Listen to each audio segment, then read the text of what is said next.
mbola feno fifaliana dia fifaliana indray ny fonay izay mpanolotra ny fandaharana miarahaba antsika rehetra isa-tokantrano any manonona ny fiadanana Jesosy Tompo sy ny fahasoavany ary ny fandresenany itombo isan'andro ao anatin'ny tokantranontsika tsirairay avy. Hitako efa sondrin-doana mihitsy isika tsirairay avy ny tokantrano any andry ny fampianarana indray avy amin'ny molotry ny mpaminany androany. Miarabanao mpaminany, tonga somatsara ato anatin'ny fandaharana amin'izao alina izao. Ary Jehovah Andriamanitry ny Israely ene anisoanao mihoatra ny andohanao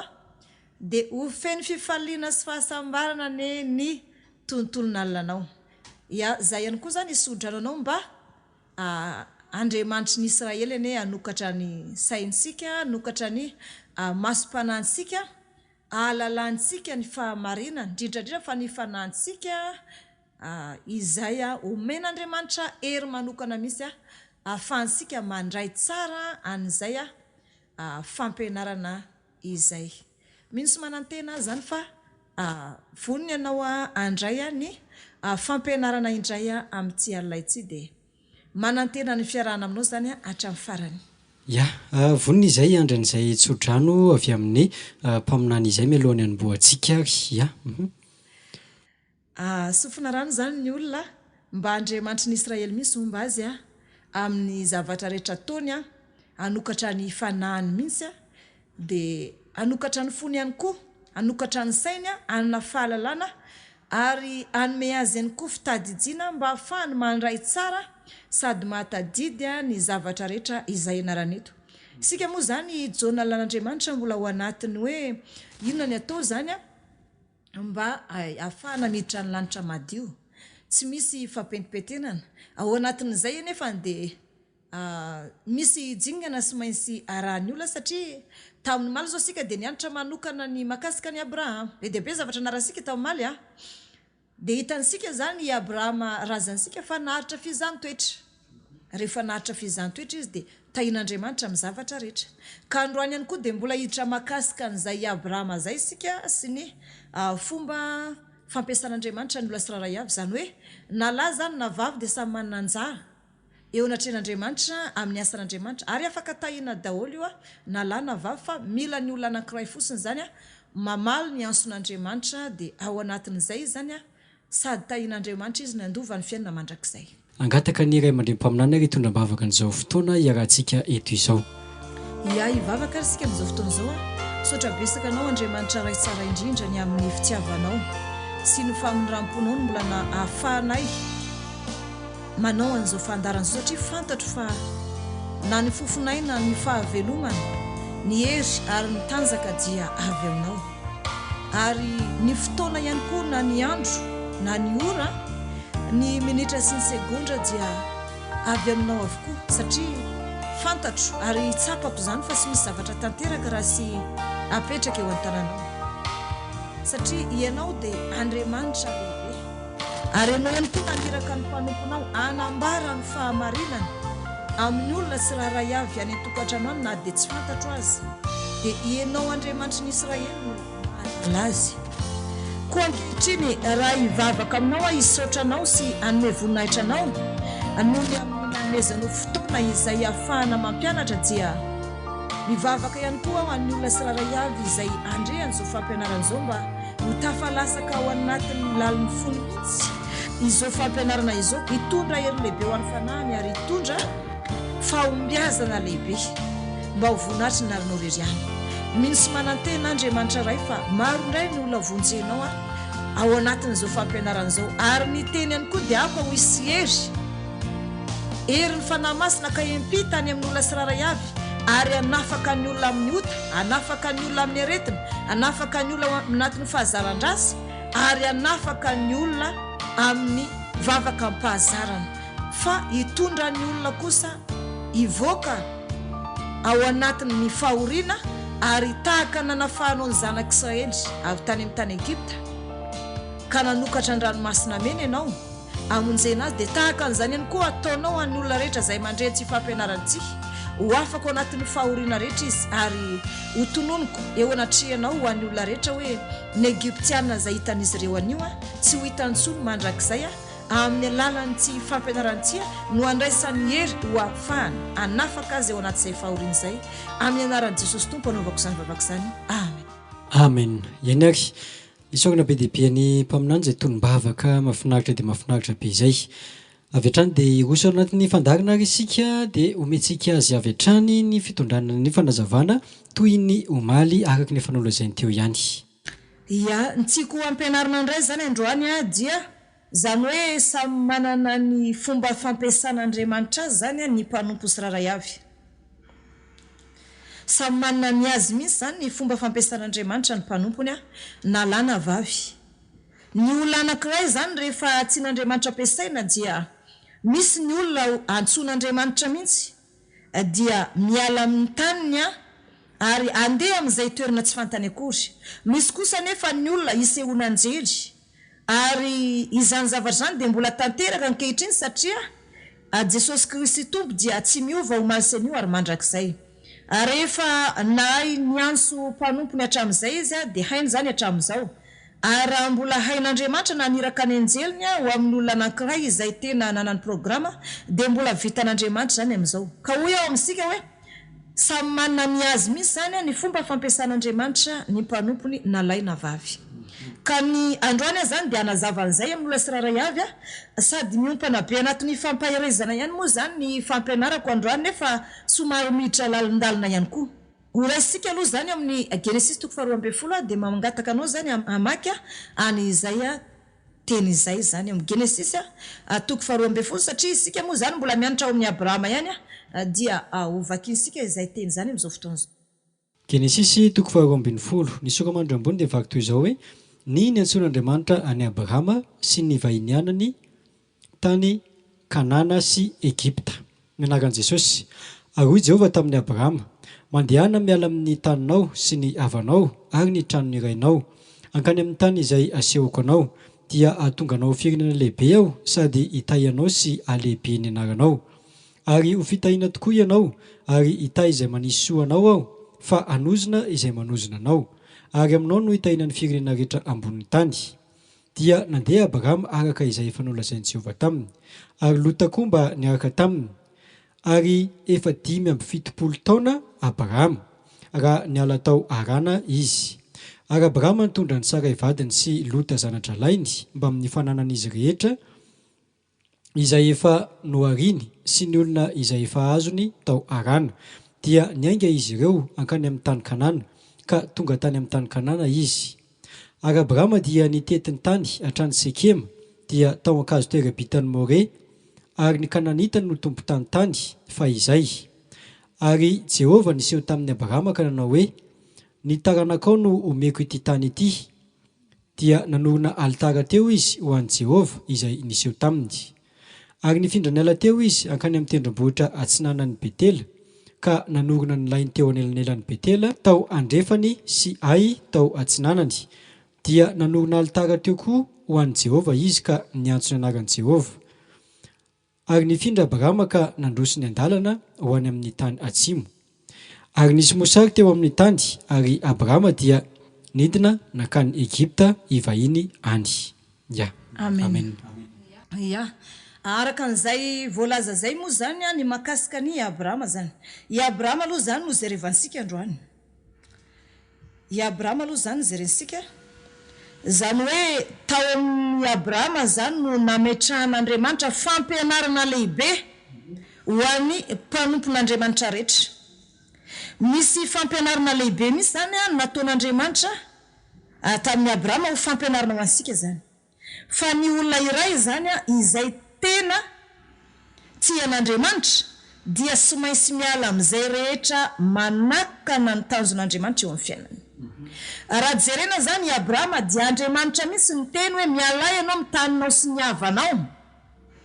Andao ianao andeha amin'ny toerana izay tondran'Andriamanitra azy fa anao firenena lehibe. Zany hoe i Abrahama zany rehefa nandre anso avy amin'Andriamanitra dia nankatoa avy hatrany izy. Na dia sy fantatry Abrahama zany izay toerana lehany ary izay hafarany ihany koa. Ary mbola sy fantany Abrahama ihany koa hoe andeha hoaiza moa zany izy. Andeha amin'ny toerana mbola tsy hita sady sy mahazatra. nefa dia natoky an'Andriamanitra izy fa tsy hanara azy mandrakizay Andriamanitra izay nianso azy. Ny zavatra nafinahitra tamin'ny toetran'ny Abrahama zany a dia nanam-pitiavan'Andriamanitra zany Abrahama na tsy fantany azy zany Andriamanitra zany. Ary Abrahama araka ny voalazan'ny Jehovah Andriamanitra tamin'ny Mosesy dia tsy nahalala anaran'Andriamanitra i Abrahama. Fantatry Abrahama fotsiny fa nianso azy Andriamanitra fa tsy fantany zany anaran'Andriamanitra zany. Ary Abrahama dia tsy maintsy niala tamin'izay rehetra nanakana ny tazon'Andriamanitra eo amin'ny fiainany. Nanamin'Andriamanitra planina lehibe zany Abrahama, ary ny valiny fankatoavan'ny Abrahama n'Andriamanitra dia zavatra telo lehibe zany napetraka Andriamanitra tamin'ny Abrahama rehefa nanaiky ny fitondrany zany Abrahama. Voalohany aloha zany dia omena tany izy, ary faharoa dia firenena lehibe amin'ny alalan'ny taranany, ary fahatelo dia fitahiana izay akasika ny firenena rehetra maneran'ny tany misy avy amin'ny alalan'ny Abrahama. Ary zavatra hoe nafinahitra tamin'ny Abrahama zany dia sy teto amin'ny tany fotsiny nampanantan'Andriamanitra fa hatrany an-danitra. Teto ambonin'ny tany zany izy dia efa nitahian'Andriamanitra foana, ary hatrany an-danitra zany rehefa tapitra ny iraka nampanaovan'ny Abrahama zany teto ambonin'ny tany tonga ny fotoana izay nialany teto. Mbola teto izy dia efa nansoina hoe sakaizan'Andriamanitra. Ary Andriamanitra aza alohany anao zavatra dia sy mainsy miresaka amin'ny Abrahama mpanompony izay sakaizany hoe hoafeniko any Abrahama va izao zavatra ataoko izao, satria tsy manao zavatra Andriamanitra raha sy miresaka amin'ny mpaminany mpanompony dia tahaka ny nataony tamin'ny i Abrahama zany. Ary Andriamanitra dia tena tian'ny Abrahama mihitsy, ary i Abrahama ihany koa dia hita fa nandova ny fiainana mandrakizay rehefa niala teto ambony tany. Rehefa hitan'Andriamanitra zany fa mafy ny fizahn-toetra nahazo any Abrahama ka mbola nanaiky sy nijoro ihany izy, dia nandova ny fanjakan'Andriamanitra i Abrahama. Ary Andriamanitra dia nanaiky ny antsoina hoe Andriamanitra i Abrahama. Zany hoe tena zavatra lehibe mihitsy ny fifandraisany i Abrahama tamin'Andriamanitra. I Abrahama zany ry havana dia lehilahy loham-pianakaviana tao anaty tokantrano, ary Andriamanitra dia tamin'ny foana miresaka. Tsy mba niresaka tamin'ny Sara izy rehefa misy fanapahan-kevitra raisina, fa izy sy Andriamanitra ihany na izy zany izy sy Andriamanitra ihany mifampiresaka, ary ao anatin'izay dia izy ihany manapa-kevitra. Tsy misy fizahn-toetra sy nandalovany i Abrahama, nefa dia rehefa hitan'Andriamanitra fa nijoro foana i Abrahama tao anatin'ny fizahn-toetra rehetra izay lalovany na inona ny fizahn-toetra, dia noreseny Abrahama avokoa izay eritreritra rehetra mety nanakana ny tanjon'Andriamanitra teo amin'ny fiainana, na nanakana ny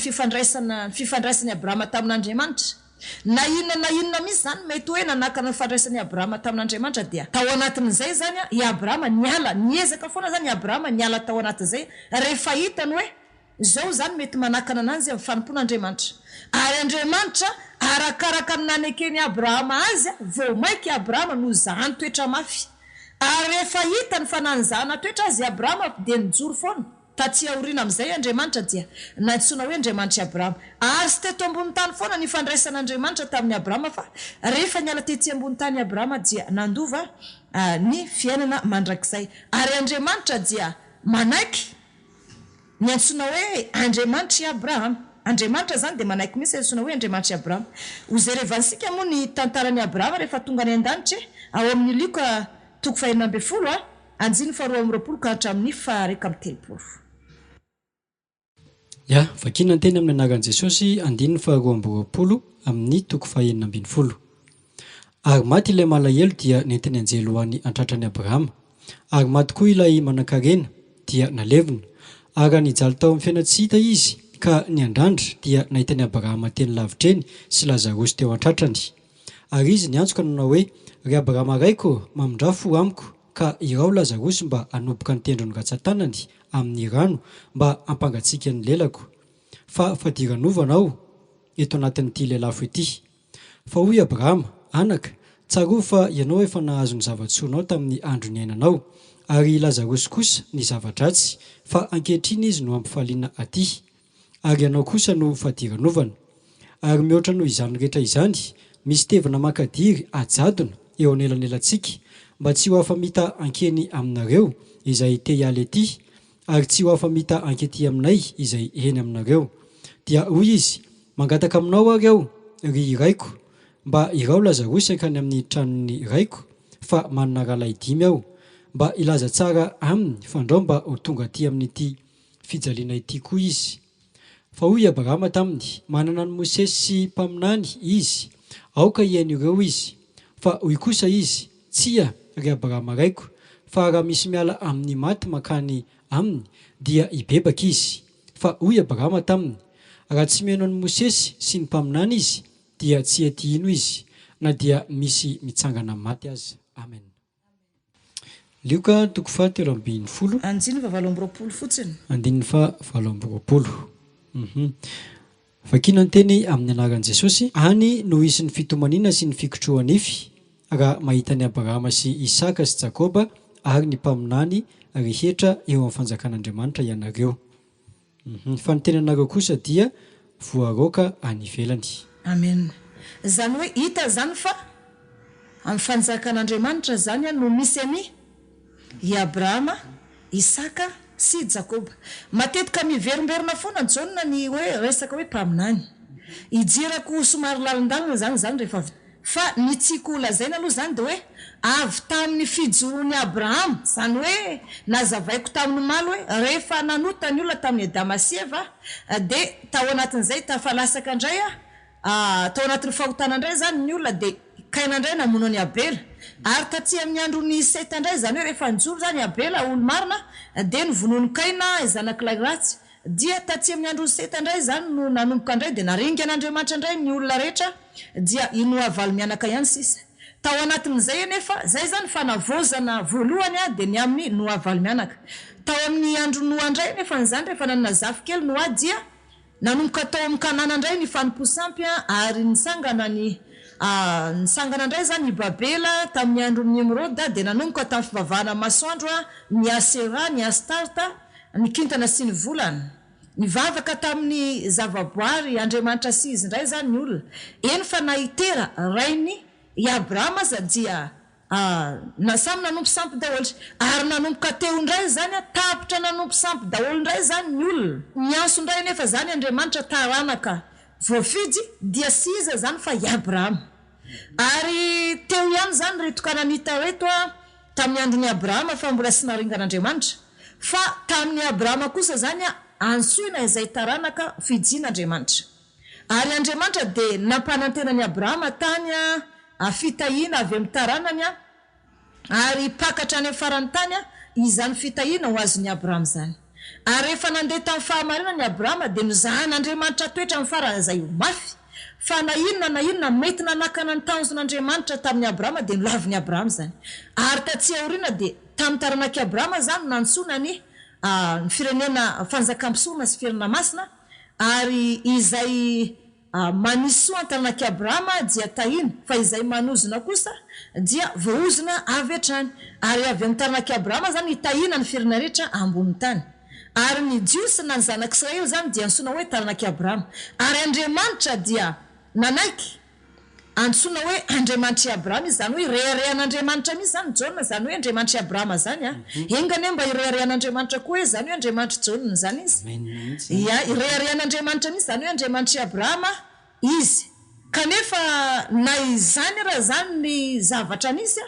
de tsiko ampafantarina ny olona zany hoe i Abrahama raha nitahin'Andriamanitra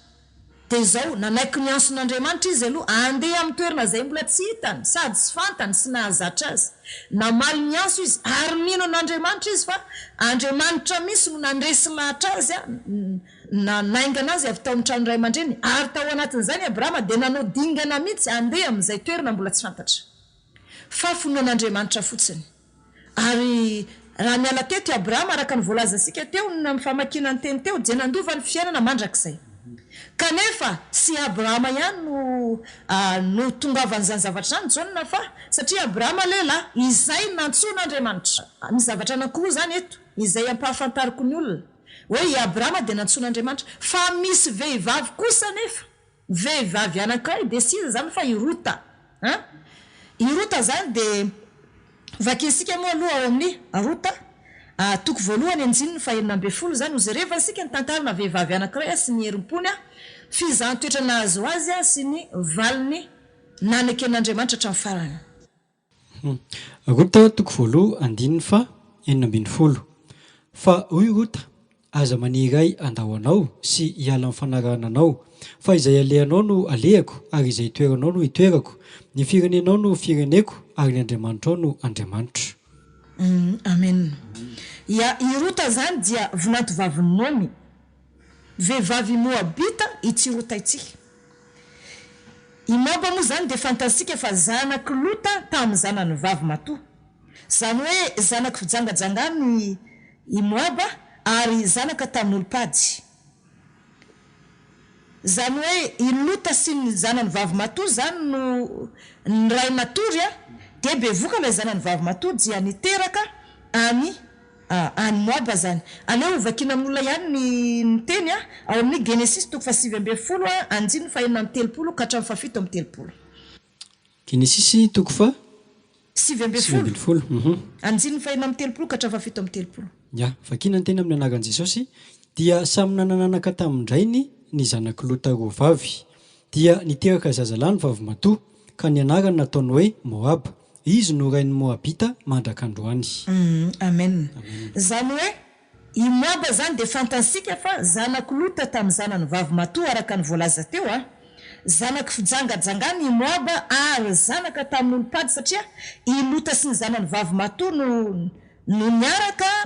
no bevoka ilay zanany vavy matoa de niteraka ny Moaba ary io zany lasa razambe ny Moabita tatsy aoriana zany. Kanefa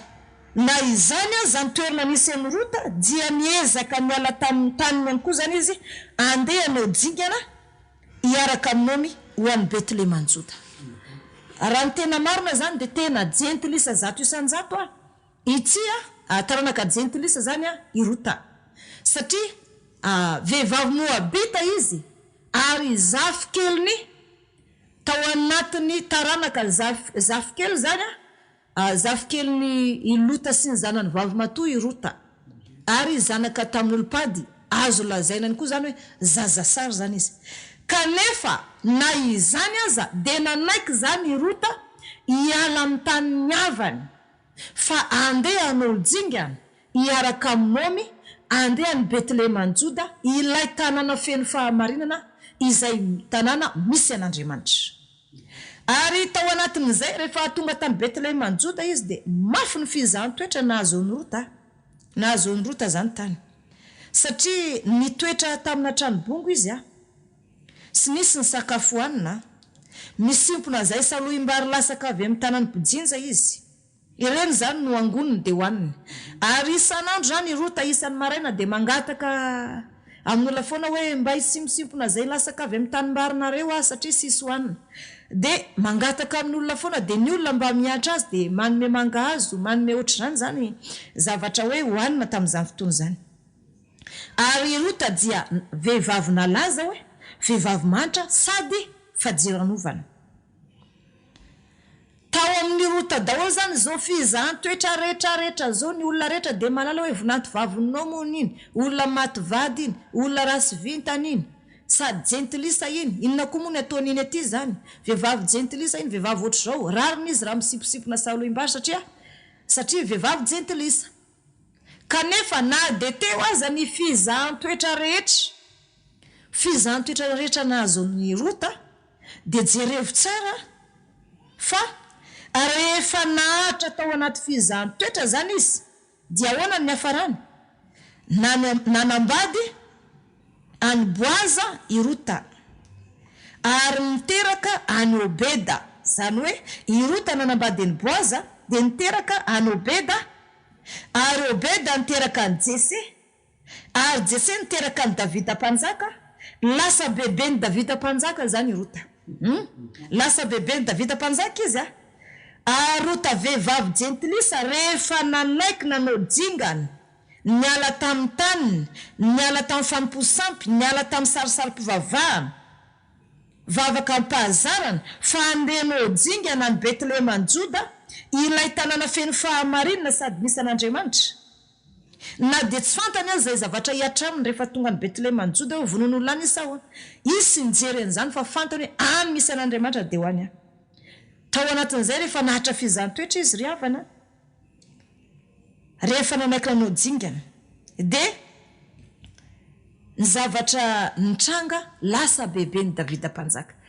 vehivavy jentilisa voalohany ao anaty baiboly na laza itsya itsy Rota itsy nanina moa Andriamanitra sy naka vehivavy jiosy tany Betlehema Juda zany hoe Andriamanitra zany rehefa hitondra foazam-panany amin'ny tany jentilisa dia matetika zany vehivavy jentilisa ne Rota fa maninona Andriamanitra sy naka vehivavy tao Betlehema Juda sady sara tao hoe nanany maizy azy nanankareny fa Rota vehivavy jentilisa vehivavy moabita zazasary nefa rehefa nanaiky niala tany amin'ny taniny izy fa ndehany amin'ny Betlehema Juda tanana feno fahamarina sady azo ny antoko fa misy an'Andriamanitra sy nijery zay zavatra mety hitrangy eo amin'ny fiainana izy fa lasa fosiny izy nanao dingana rehefa tonga tany izy nandalo fizahan-toetra mafy ny aretany sisy olona namany zany tany sy nananamana nanankiray izy afa sy nomy any tsy misy anina hoanina dia mangatangataka ary isan'andro dia any an-tanimbariny olona nefa novalian'Andriamanitra nietaetam-pony Rota lasa Rota nanambady lelam-panankarena anankiray dia sona hoe Boaza ary rehefa bevoka Rota dia niteraka ny Obeda niteraka ny Jese rainy Davida Jese niteraka ny Davida lasa bebe ny Davida izy mpanjaka zany navoaka ny kibony Rota nefa i Davida dia lazaina hoe Davida niteraka ny Jesosy satria hoe Jesosy tompo zanaky Davida zany hoe lasa razambe Jesosy Kristy tompo zany itsy Rota itsy zay rehefa sara moa mba vakeo zafady eo amin'ny Rota 4 anjiny 1 ka hatramin'ny 2 anaporofona amin'olona fa tena hoe lasa razambe ny Davida mpanjaka lasa bebeny moa zany bebe ny Davida mpanjaka i Rota ilay vehivavy jentilisa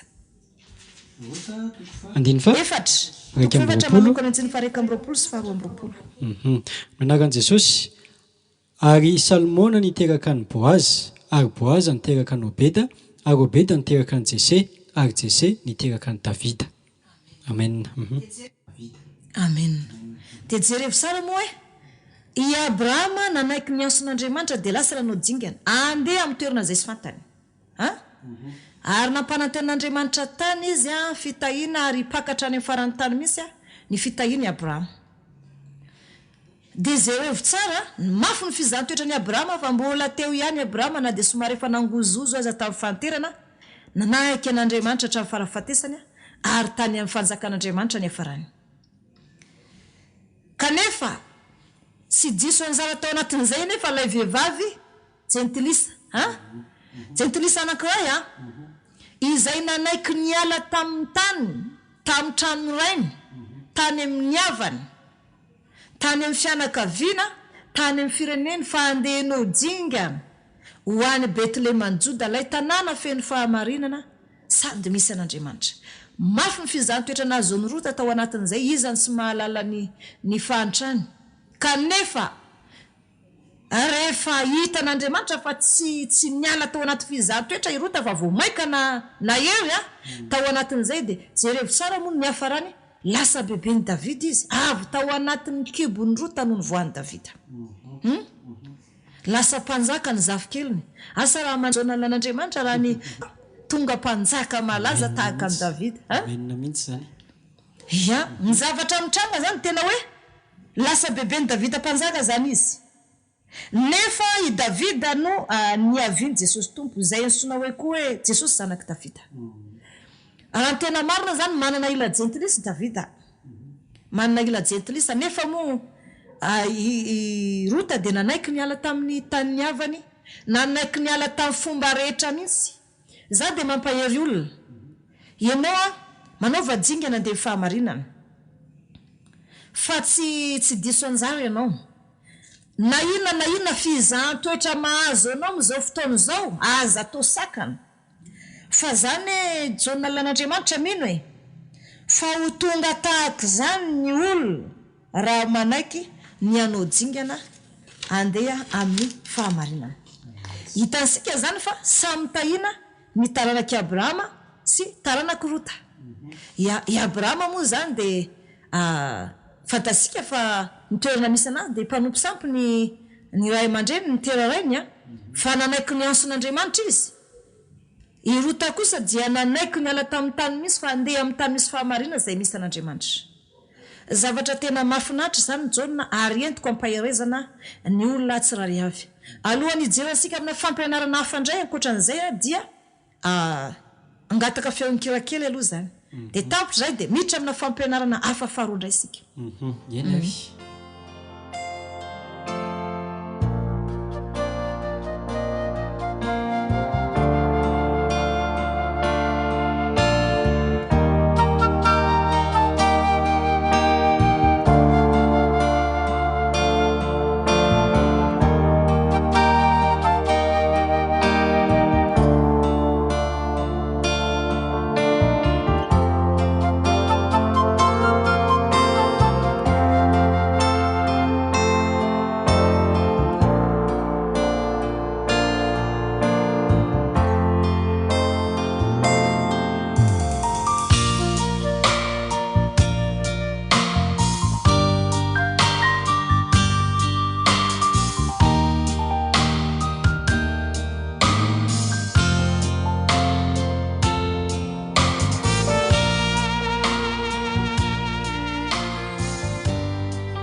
Eny avy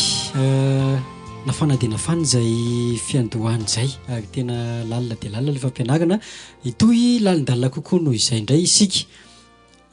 Miaraka amin'ny mpaminany ihany moa isika hatreto menanao ny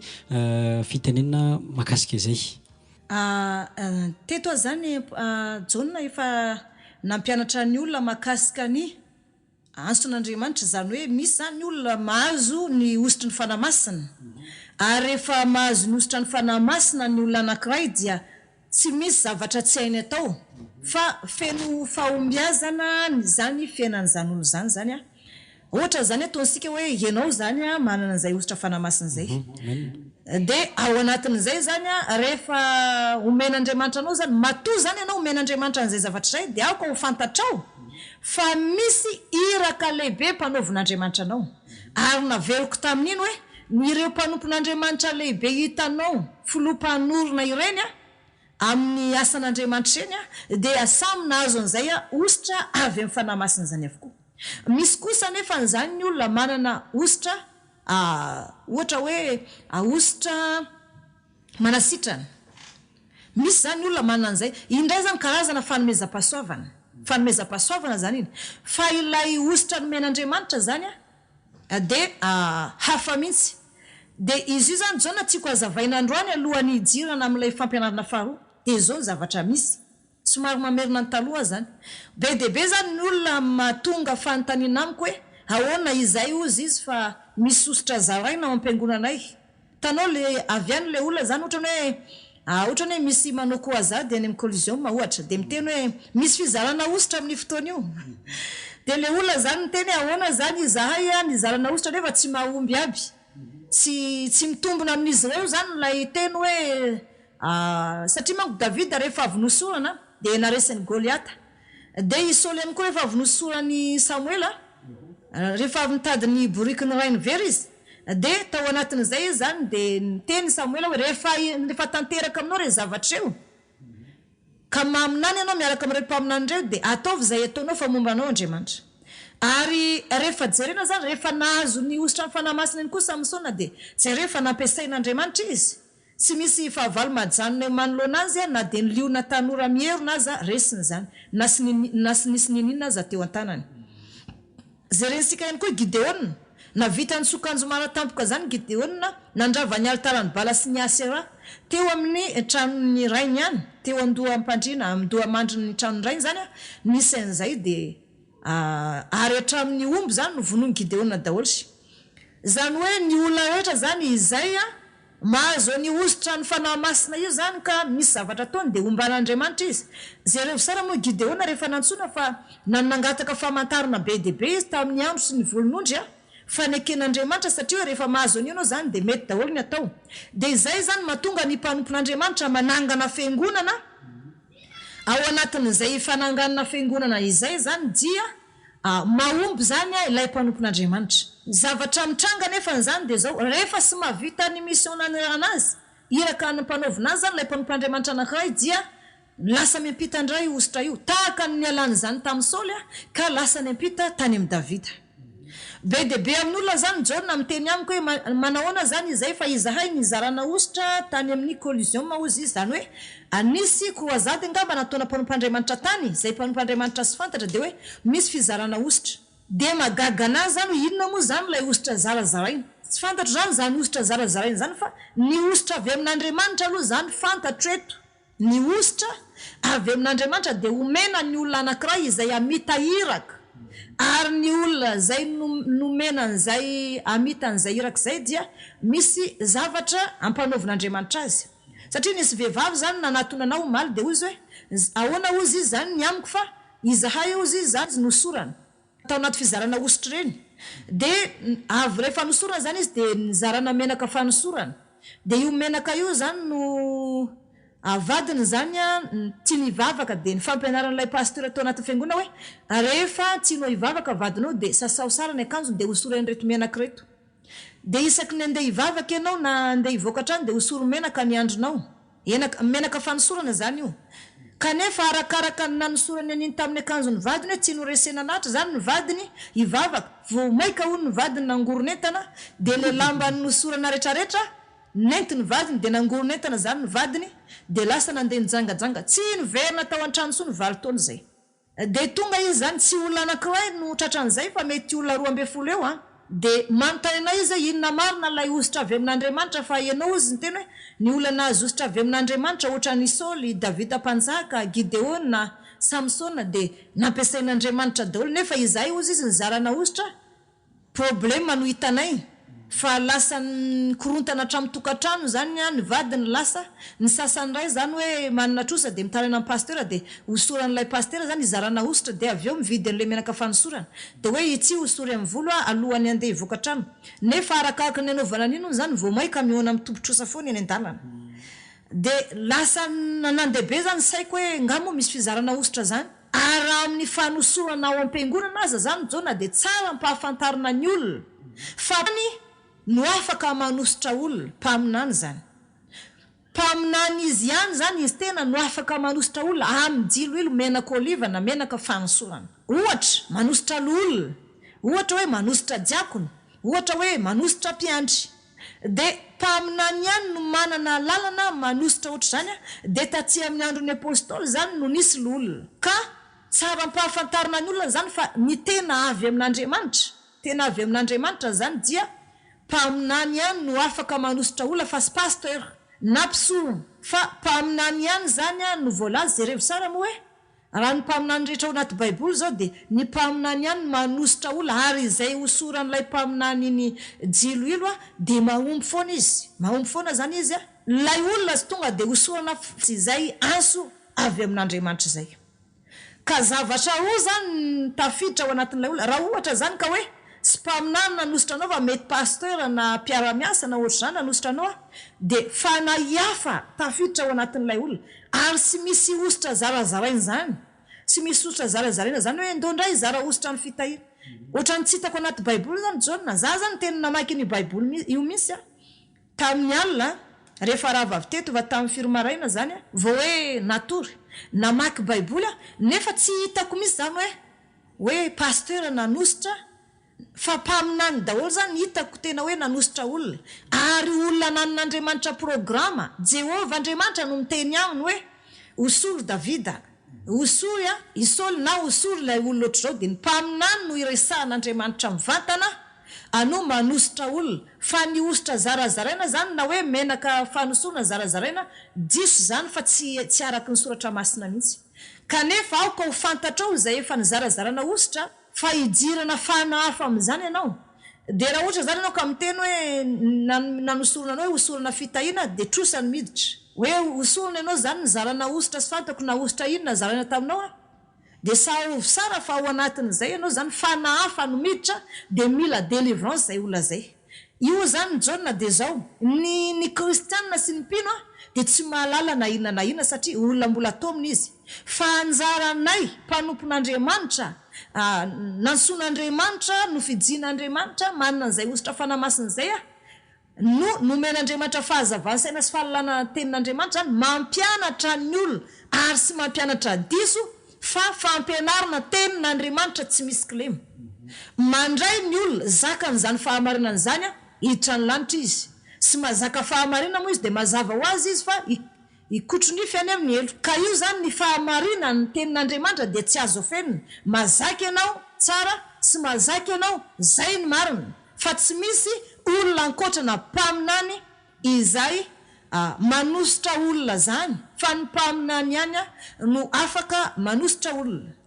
Zay zany ny makasika ny fanosorana ka laviko tanteraka zany hoe misy pasteur de mizarazara ositra de mizarazara menaka amiko zany tsy marina sady tsy ao anatin'ny baiboly zany hoe aiza moa zany fivarotana menaka fanosorana anaty baiboly. Tsy fantatra hoe misy am'zany ve Genesis toko 1 na hoe Genesis toko 1 ny teny ve Andriamanitra hoe rehefa tsino androso no fiangonanao de azarazara ho menaka ny mpino. Za aloha zany jauna tsy miditra amin'ny zavatra tsy ara baiboly zany ny anahy tonga de ny marina ihany satria samy manana ny iraka ampanaovina azy zany ny olona ary zavatra misy ane zany jauna lazaiko anao fa efa tafiditra any anatin'ny fiangonana ny asan'ny dagona amin'izao fotoana zao. Zay hoe fa rehefa hoe mampiasa rano ka androny de efa tafiditra zay ny karazana fanarasy. Raha mbola voalohany ny anson'Andriamanitra azy Isaoly zany natao voalohany izay ny anson'Andriamanitra azy hoe mpanjaka nidina tao ny fanamasina naminany Isaoly ary nanomboka tonga tamin'izany famantarana zany de ataovy zay etonao fa mombanao Andriamanitra. Rehefa naomby am'izay zany Isaoly mpanjaka taty aoriana am'izay rehefa nanomboka nalaza hoe sy misy tahaka ny Saoly izy ny tsara tarehy tena tsara bika tsara vatana ny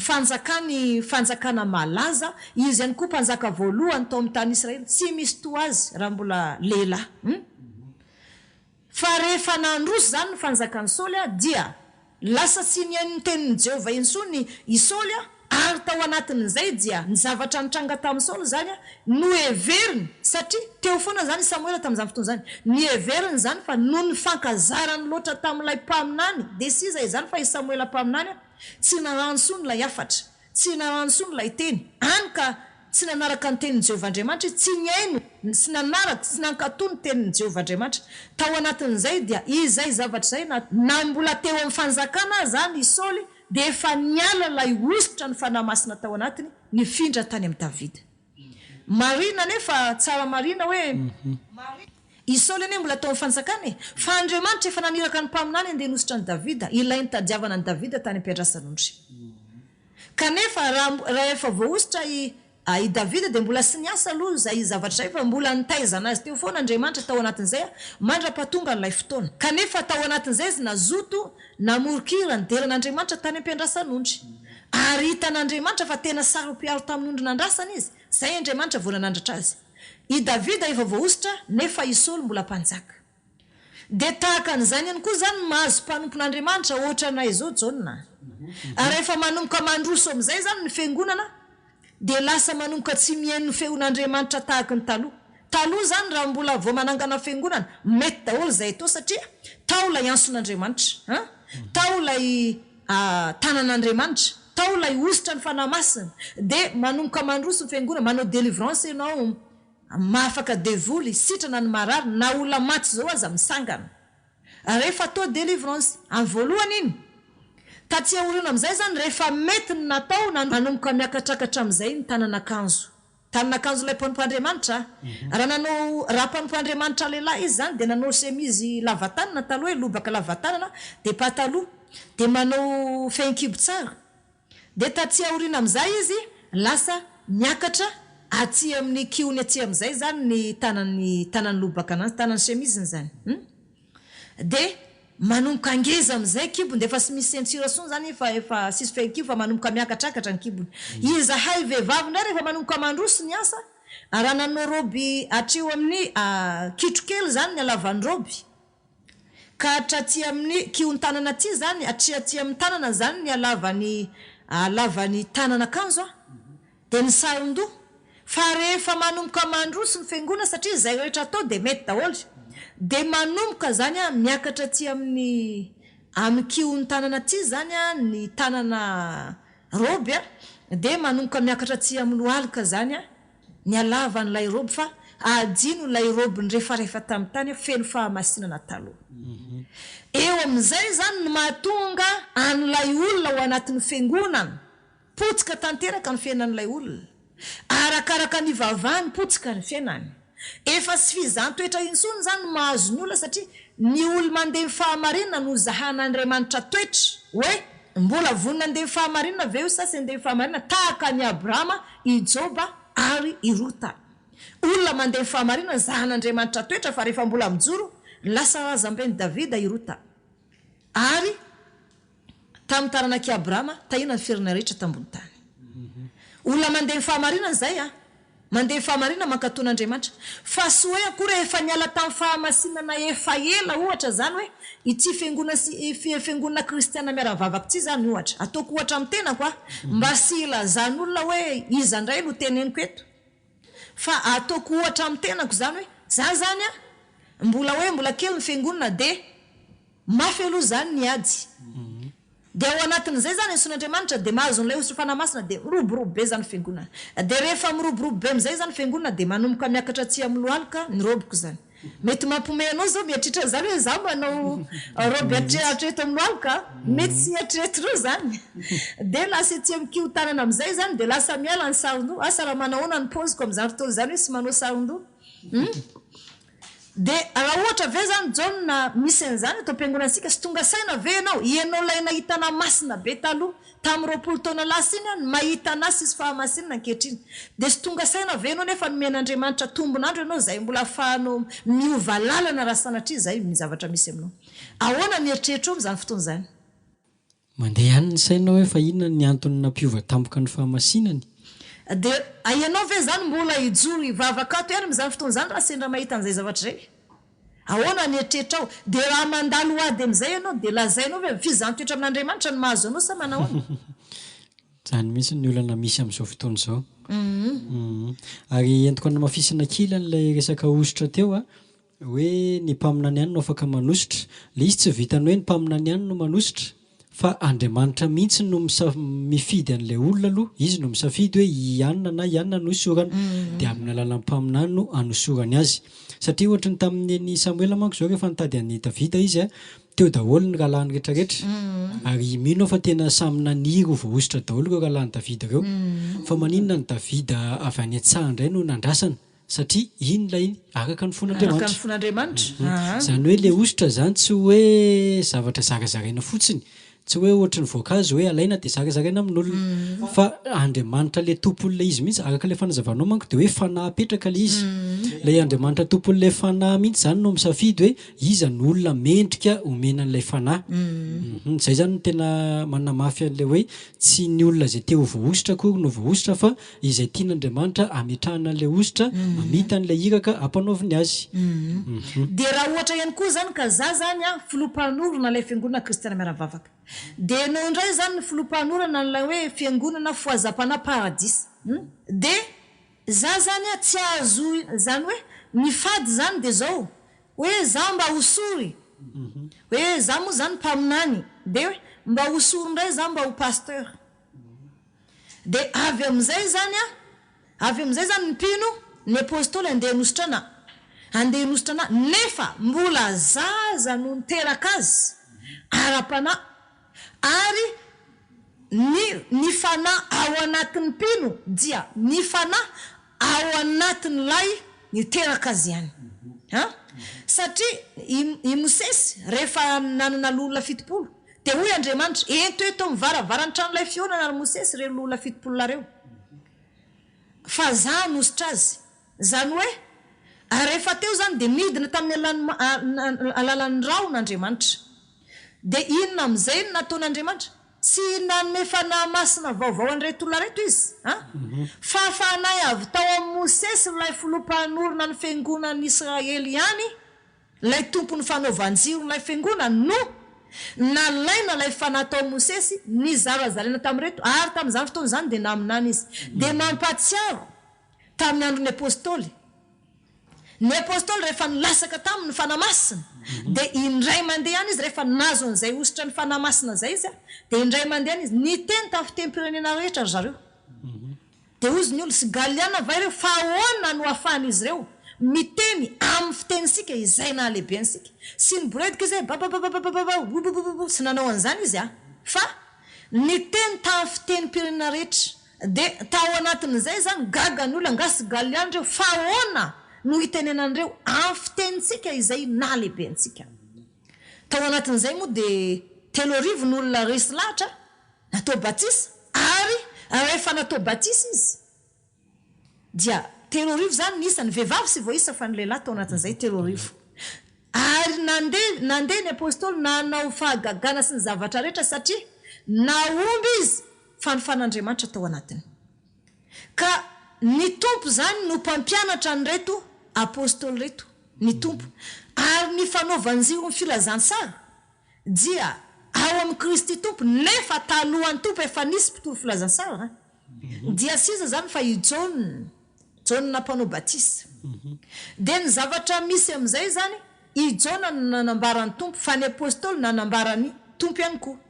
dia ny zavatra misy amin'izay zany fanavy tamin'Andriamanitra ray Andriamanitra ray nanositra an'ireto apôstôly reto nanome fanahy masina zany hoe ositra ny fanahy masina zany satria fanahy apetraka ilay izy dia idirako somary lalindalina amin'izay zany Jona satria mbola misy fampianarana ankoatr'izay ny ijiransika rehefa avy eo idirako somary lalindalina amin'izay zany iny za amin'izay zany ilay filompanorona fiangonana kristiana miaravavaka ianao ilay filompanorona fiangonana foazapana paradisa ohatra zany dia zao amin'izay zany zavatra misy sady mitranga za zany rehefa miteny hoe za mba teo pasteur fa za manko mpaminany dia teo pasteur za dia tsy azo antoka misy zany ny apôstôly andeha nositra ana ahoana moa nosorany apôstôly nahy fa mbola za niteraka azy fa navy tato anatoko ihany ilay ositra nomen'Andriamanitra dia fa navy tato anatoko ihany no napetraka ao aminy zany mahatonga hoe fanahy iray ihany satria fa natao Mosesy ihany nomenany reto olona fitopolona reto fa navy tao amin'ny Kristy ihany nomenany apôstôly dia ahoana zany fa navy tato anatoko ihany ano omen'ny apôstôly nefa ny apôstôly ndray manositra ana zany hoe tsy azo ekena ny olona na pasteur anankiray hosoran'olona pasteur ihany na mpinao anatin'ny fiangonana manositra azy satria izao ny zavatra fady zany dia zao za moa zany tonga dia fahamarinana ny teneniko amin'olona faly lay olona tsara tsy faly ianao zay ny marina dia ny zavatra mitranga zany dia zao hoe raha za zany hosorany mpino anatin'ny fiangonana hosorany apôstôly nefa ataonsika zao hoe misy apôstôly zao ataonsika hoe ataonsika zany hoe mety hoe iza moa zany ataonsika ohatra ny hoe Roméo ohatra anarany na ifaly zany anaran'le apôstôly anankiray itsy faly tia nefa aty am-piangonana izy ohatra mody masina aty am-piangonana izy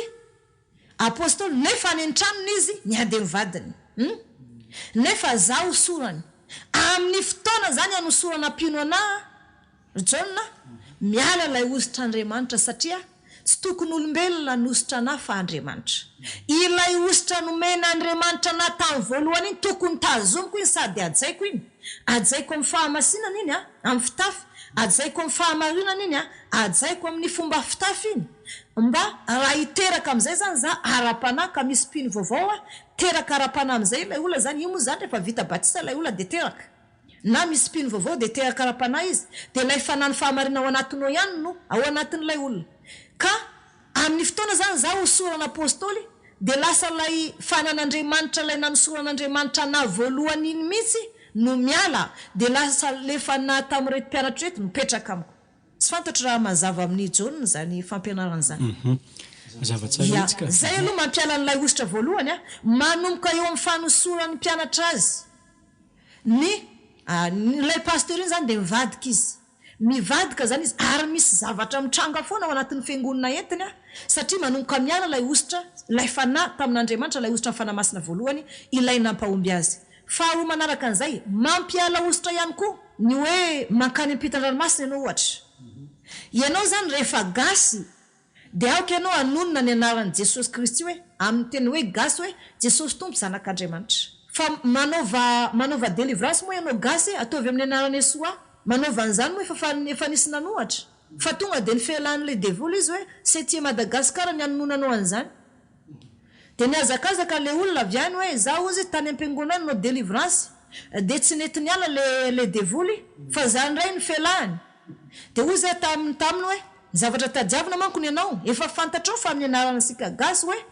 hoe Jesosy zanak'Andriamanitra kinona mbola nanonanao anaran'izany sy rasy akory lay anarana fa tsy fanonona tsy amin'ny tanisika satria sika gasy dia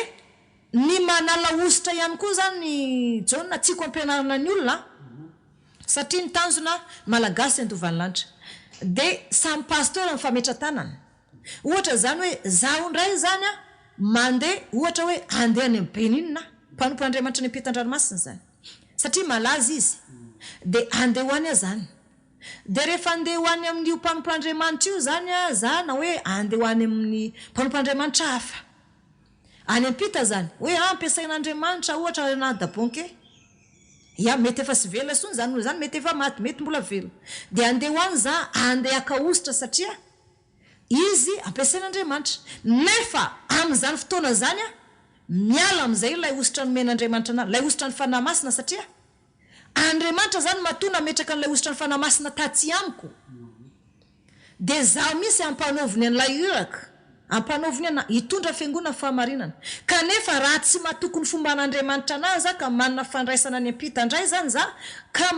mandeha manao dingana ohatra hoe za andeha any France zaho andeha any amin'ny faritra firenena tahaka zao fa misy mpanompon'Andriamanitra ampiasain'Andriamanitra any dia hoany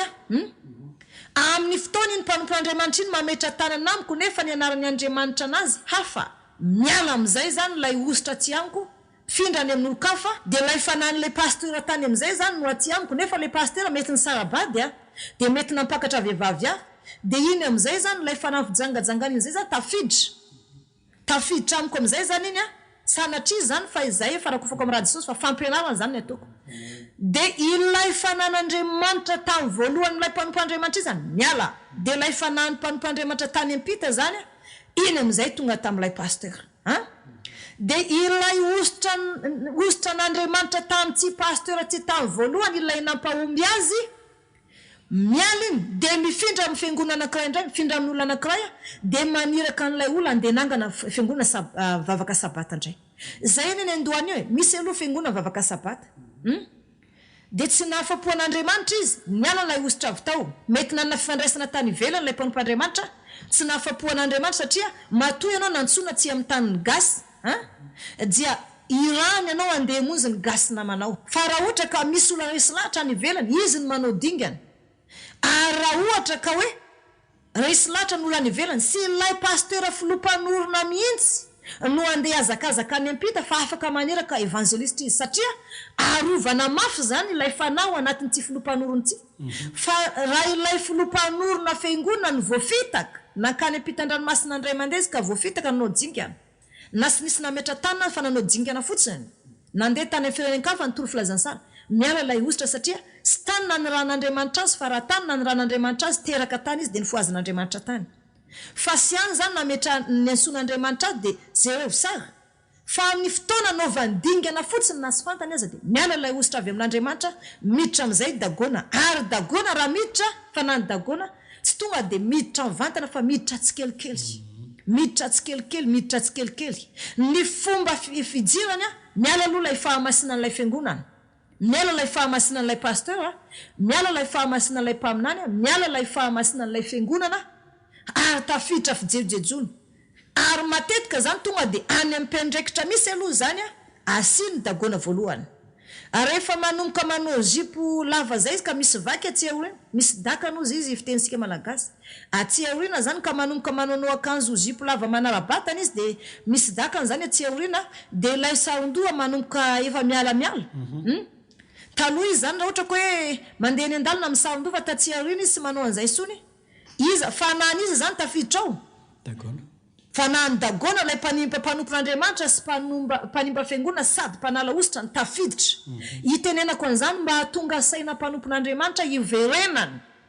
verenany anao dingany hiala amin'izay zavatra zay fa ho tahaka ny Abrahama iverina ny fankatoavan'Andriamanitra fandrao mbola misy antena iny satria mbola velona izy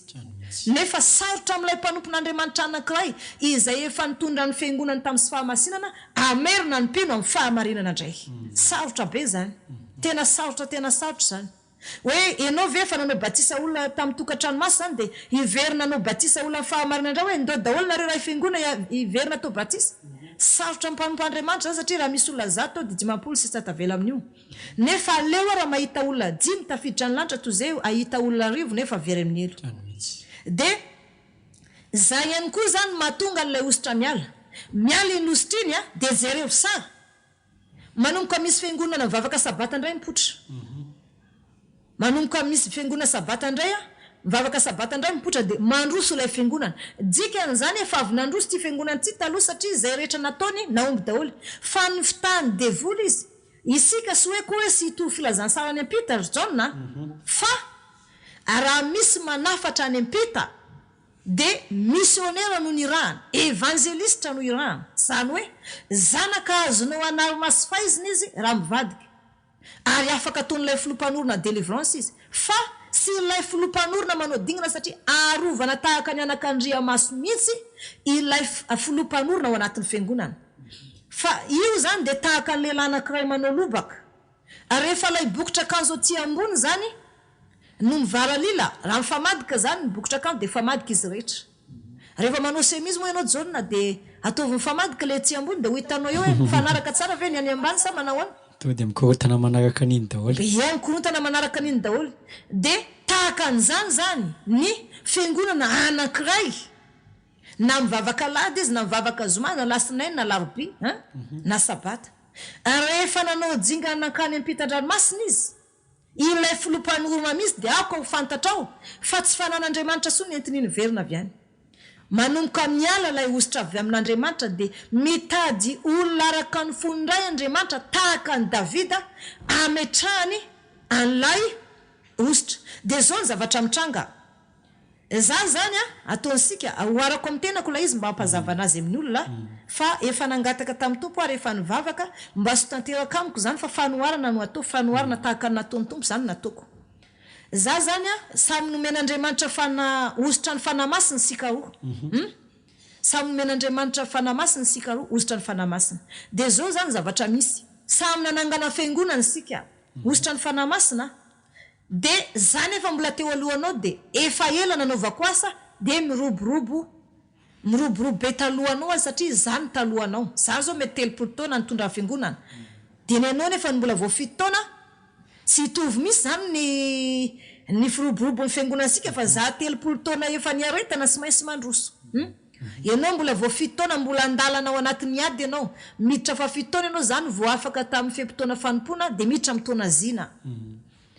dia ao anatin'ny fotoana rehetra nanazako tena sady nandehanako tamin'ny fahamasina sy fahamarinana nomba an'Andriamanitra fa amin'ny fotoana zany za John mankany ampita-dranomasina fa be dia be arivo ny vahoaka ny anso anaty tany eno no filazany sara sy ny fahamarinana ohatra hoe anao fijorona velany lanitra sy ny elo any amin'ny malagasy any ampita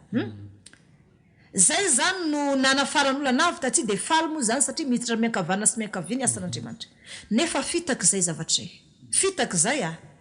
fitaka zany zavatra fa raha manafatra ny olona dia ny evangeliste na missionnaire ny rahana fa itsy filompanorona fiangonana ity tsy mahazo miala amin'ny fiangonana io satria mpiandrondry tsy mahazo mandao ny ondriny io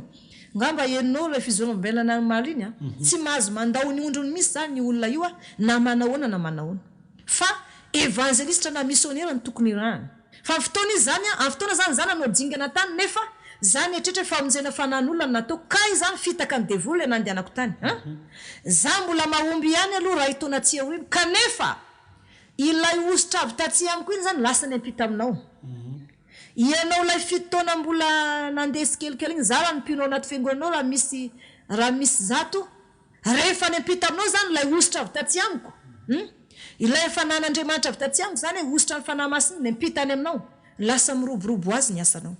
ka eo mihitsy ray aman-dreny mpaminany somary anapiky kely an'izay fanazavana nentinao zay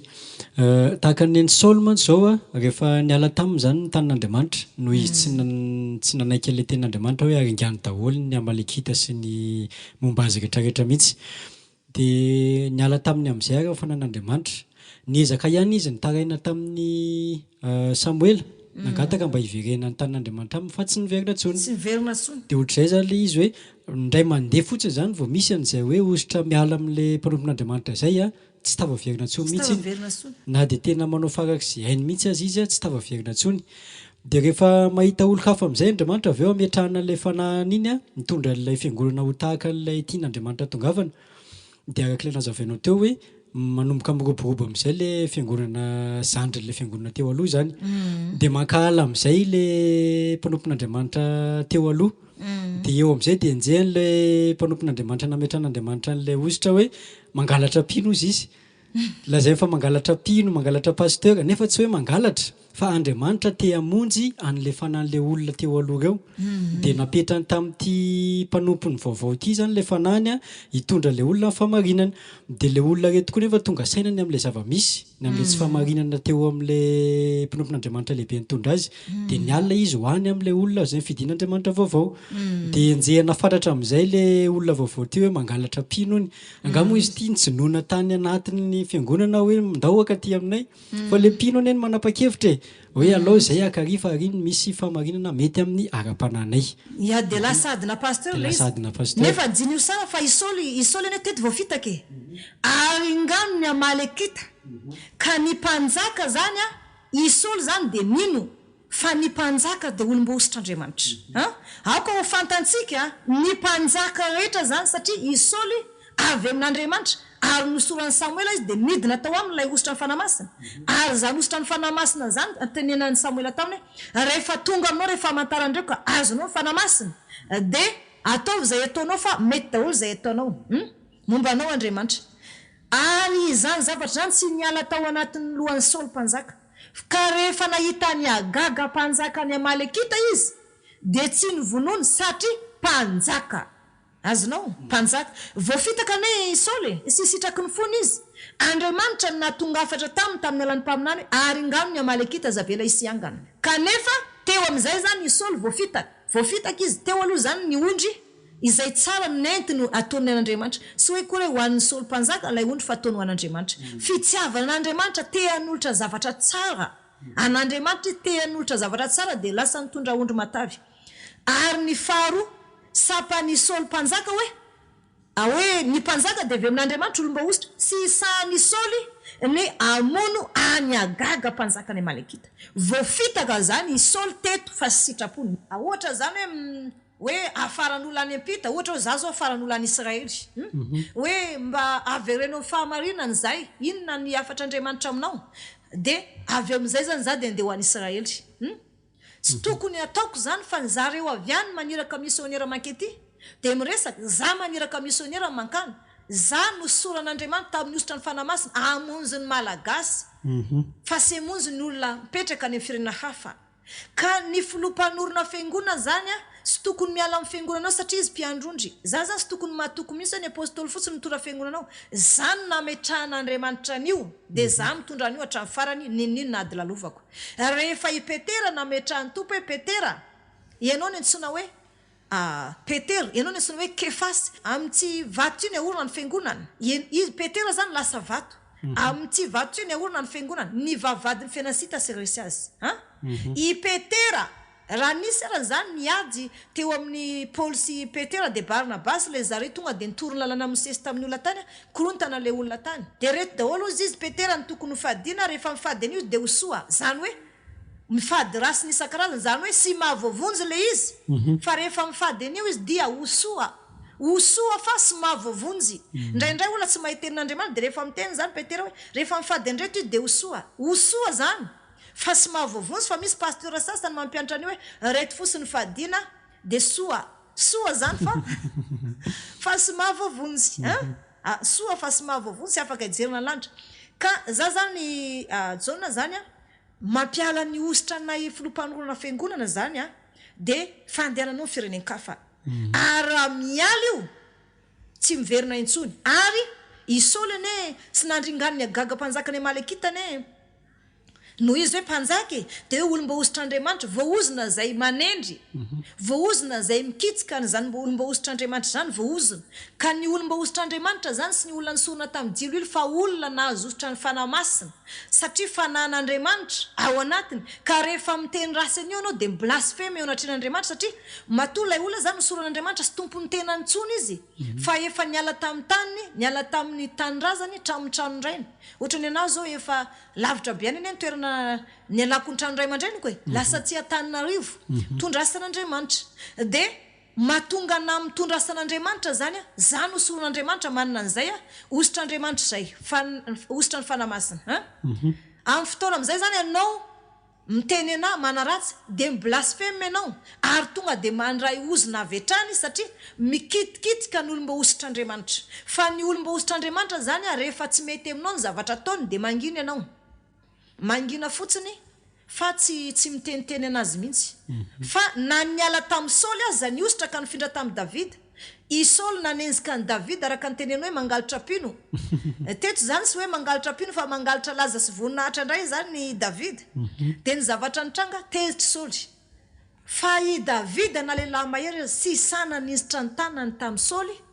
na de niala tamin'ny Saoly azy zany ositra sy ny fanahy masin'Andriamanitra fa najainy hatrany foana satria rehefa manisy rasany iny izy a de makaozina ho an'ny tena nefa i Davida manantena zavatra goavana eo anatren'Andriamanitra ka izay zavatra zay zany Jona dia mampiala ositr'Andriamanitra ao anatin'ny olona filompanorona fiangonana ninninona fiteninao zany de zay ny marina fa telo manaraka an'izay iny koa zany a mety mampiala ny ositran'Andriamanitra amin'ny fiangonana de zao za zao a za zany zao a efa manana ny tsy fiangonana kristiana miara-mivavaky tsy de misy fanaovanjiro any an-danitra misy fanaovanjiro zany tsy fiangonana ty de misoratra amin'ny anarako any an-danitra za filompanorona zaho no antanin'Andriamanitra ampamoain'Andriamanitra amin'ny ty fiangonana ty a raha ohatra ka miala amin'ny fahamarina sy ny fahamasinana ty fiangonana ty zaho no azona fanontaniana voalohany satria zaho mpiandrondro zany napetraka zay zany ny anson'Andriamanitra na voalohany hoe fiangonana kristiana miara-mivavaka taty aoriana indray zany za de lasa niara niasa taminao indray de hoe andao indray anangana fiangonana de hoe andao indray anangana fiangonana zany a ianao zany tonga de iara-iasa amiko za efa manana fiangonana kristiana miara-mivavaka de io zany hoe aza te iara-iasa aminao fa mety ve raha ohatra ka mba hanitarina fiangonana de anangana indray isika hoe foazam-panahy paradisa de niara-niasa taminao indray zany za fiangonana foazam-panahy paradisa indray zany manomboka ankalazaina ao anaty fiangonana manomboka ankalazaina anaty fiangonana manomboka ankalazaina fa ity kristiana miara-mivavaka tsy mematy amin'ny fotoana zany ianao zany nantson'Andriamanitra amin'ilay foazam-panahy paradisa fa sy za kristiana miara-mivavaka amin'ny fotoana amin'izay zany za miara-miasa aminao ka ankalazaiko amin'ity onjam-peo ty hoe isika ny fotoam-bavaka ansika miaraka amin'ny fiangonana foazam-panahy paradisa de ao amin'ny fiangonana kristiana miara-mivavaka ihany a miditra amin'ny roa ao anatin'izay fotoana izay zany nefa kristiana miara-mivavaka lay fanaovanjiro amin'ny anarako maty lay fanaovanjiro ity fifoazam-panahy paradisa anao ty nefa matoy ianao sy nasangana an'io zany a fa karazana selila kely tany io sy manana fanaovanjiro ianao satria reny zanam-piangonana miorina reny manko le sisy reniny reny a reny sy anaty lisitra misy fa zay mivavaka amin'ireny tonga de vereny amin'ny eloany izy reny zany zay zany mahatonga ansika hoe mahatonga na mandrara olona hoe aza mba mivavabavaka amin'ireny zanam-piangonana sisy reniny reny fiangonana zany izy miorina de sisy reniny fa sitrapon'ny olona fotsiny te hanangana izy fa Andriamanitra sy naniraka ananjy de no nefa zany tavela ao ianao de maty ao a rehefa maty moa zany ianao a de maty lay mpanompon'Andriamanitra mitondra ny fiangonana de ampamoaina lay mpanompon'Andriamanitra hoe iza moa zany naniraka anao iza nanositra anao Andriamanitra sa olombelona iny any koa zany de tsy azo atao ka amin'ny fotoana zany za mankalaza monja-peo hoe ny fiangonana paradisa de tahaka zao satria paradisa moa zany anaran'ny fiangonanao de azo antoka mahazo olona de lay fiangonana kristiana miara-mivavaka zany sy ankalazaina intsony sy tenenina intsony maty lay fanaovanjiro eo anatren'Andriamanitra satria efa ohatrany hoe nahiloka moramora fa itsy fiangonana foazapana paradisy ty am'izay zany no ankalazaina nefa itsy fiangonana foazapana paradisy ity sy misy fanaovanjiro azonao lay fanaovanjiro ny kristiana miara mivavaka lay naorina ny son'Andriamanitra na tamin'ny fanamasina voalohany zany maty amin'izany fotoana zany satria sy njoroko sony fa niaraka taminao tamin'ty fiangonana foazapana ty za de tao anatin'izay am'izay zany a maty lay fanaovanjiro ny kristiana miara mivavaka nefa nenao ty fiangonana foazapana paradisy ty sisy fanaovanjiro eo am'izay zany zany fotoana zany rehefa merina hoe sika moa zany de kristiana miara mivavaka tsy mahomby intsony efa nesorin'Andriamanitra teo anatreny lay fanaovanjiro satria maty de miala daholo am'izay zany mpino kristiana miara mivavaka fa lasa manangana fiangonana ndray zany Andriamanitra fiangonana sabata hafa ndray na mivavaka sabata iny de lasa ndray zany izy aveo maniraka aniny de lasa mankany daholo zany mpino izany diso zany diso satria voafitaka ny satana ilainy anson'Andriamanitra natato zany ilainy anson'Andriamanitra nay fiangonana kristiana miara mivavaka iny tokony ijoroko hatramin'ny farany fa tsy nanaraka ny teninao tamin'ity fiangonana ty zany hoe ilay olona tompon'ilay fiangonana zany tamin'izany fotoana zany nampiasainy dagona hoe sy misy azahoana ny olona io rasy zao fa izy io tsy manampinampy olona tsy manandranandratra pastera madinika de ao anatin'iny zany voafitaka zany hoe ny fahalemen'ilay olona ihany na ny fahazarany no amitahany satana azy izay ihany koa zany de afaka manala anylay ositra ny fanamasina ao anatin'ny olona samy hafa misy zany ny ositra ny fanamasina napetraka ao anatin'ny olona ray nampahomby azy ary raha miala io tsy azo overina intsony io raha filompanorona fiangonana ka ny alany io ka nifindra amina fiangonana sabata anankiray io fanahy io afantaranao azy zany hoe nempitany zany ilay fanaositra n'ilay pasteur dia lasa mankany sikelikely ny mpino ary io rehefa manomboka mankany sikelikely sy voatazona ntsony io de enao am'izay zany lazain'olona am'izay hoe rehefa mahomby am'izay zany ianao le paradisa de enjehiko lasa ny amin'ny paradisa daholo ny mpino kristiana miara mivavaka fa ahoana ianao misy ny tory-teniny misy mangalatra mpino nefa ilay olona mieno na any amin'nonjam-pehoany ohatra sy fantatro ny olona mieno anao any amin'nonjam-pehoany sy fantatro fa notoriana fotsiny fahamarinana ohatra anazy zao mitory fahamarinana za zao manaraka ny olona tsara tsy manaraka izy tsy azo tereny fa raha mitory fahamarinana za sy endrikendrenao misy za mangalatra mpino fa ny olona ne matoa manatona sitrapony ary sy misy mahay manatona ny tompo raha sy nytomindray avy any an-danitra ka tahaka an'izay zany John ny makasika ny ositr'Andriamanitra io rehefa miala tsy tafaverina intsony io ny ensole ene sitrapony ny ankokoka ihany izy tamin'ny Samuela izany voafitaka satria gaga mpanjakany malakitany mpanjaka neritretika hoe mbositr'Andriamanitra izy de sy ny vonoko izy hay ve zany na diso anany fandeferako taminy nefa mpiara-miasa samy mpanjaka tahaka an'izay mahavoafitaka mpanompoandriamanitra fa rehefa misy mpanompoandriamanitra iara-iasa diny io tsara hoe fanany izy ao anatin'ny olona io tsy ianao ve le olona miaraka amin'ny any sa sy ty ianao de arakaraka an'izay ihany koa zany za rehefa misy mpanompoandriamanitra iara-iasa amiko nisy mpanompoandriamanitra efa avy niara-niasa tamiko taloha de lasa izy nandeha nifindra fiangonana kafatany rehefa nandalo ady izy teo amin'ny fiainana de andeha resaka amiko am'izay izy zaho izy mama mpaminany iverina fa tato aminao lalako toroteny fa lasa sisy fahamasinana misy la fiangonana ivavahako aiza ve de manomboka manao patalolo vehivavy amin'ny andavanandro de sabata ihany vao manao fitafy mendrika nefa de manomboka fohitanana ny tanany koral ny jipo lasa miakatra atsy aminao alika zay efa zatra fahamasinana tatsy aminao sy zatra an'izany ka iverina za de ozy ataminy verina ny batisanao averina teraka ianao fa tsy mety amiko avy tany ianao nanao pasteur tany de verina ny batisanao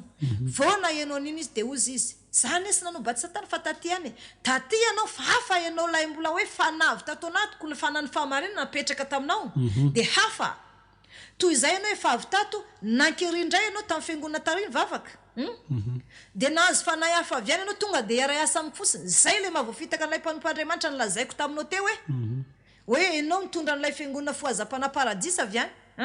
za tsy amin'ny kristiana miara mivavaka de ianao avy any iara-iasa amiko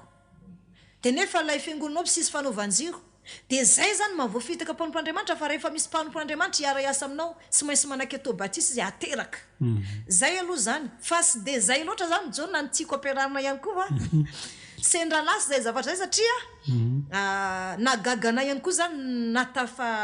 teny anany zany satria ny antony a be loatra le olona manontany ahoana zany izay nizarazarana ositra de nazo menaka fanosorana de isa maraina de hosorana ankizy andeha hianatra de hosorana de lasa mandeha ho azy zany tsy fantany fa pasteur tsy azo hosorany mpino anatin'ny fiangonana, pasteur tsy azo hosorany ray aman-dreny, pasteur tsy azo hosorana rahalahy na apôstôly anatin'ny fiangonana. Fa rehefa nosoran'Andriamanitra voalohany ianao ka nanana ositra ny fanamasina de iny fa raha ianao zany John na hoe raha vavy Debora ndray hoe vavy mahery izy de nositra ana miala lay fanan'Andriamanitra tamiko voalohany fa lay fanatao amin'ray nipetraka amiko nefa izy olona mbola ampianarana zay zany ny amin'iny fa ny fampianarana tiako hijirana zany de hafa misy ka mangataka feonkira kely aloha satria tsy nampoiziko natafijirana zay fampianarana resaka ositra zay. Isentiko kely sika hiaraka amin'ny teknisiana amin'izay hira izay de vereto isika tsy fantako fa tonga diditra amin'ny tapany faharoa itsika satria efa amin'ny 7 ora izao zany ve ka hitanao sy resaka ositra zay ny tsiko ampianarana fa lasa tafiditra le zany angamba ny fitondran'ny fanamasina zay sitrapon'Andriamanitra fa ny loha hevitra fanorony le entiny eo zany de hoe ny zavatra faharoa zany ianarana de hoe afaka isehony anjely ny zanak'Andriamanitra ny olona anankiray nanan'Andriamanitra programa de afaka isehony anjely zay zany ny fampianarana faharoa tsiko hijirana nefa lasa tany amin'ny ositra ndray zany le izy de zay ngamba ny sitrapon'Andriamanitra zay ngamba ny sitrapony fa hijiransika ihany tsy ambony faharoa tsy zany rehefa avy eo eny ary fa eno hira zany sika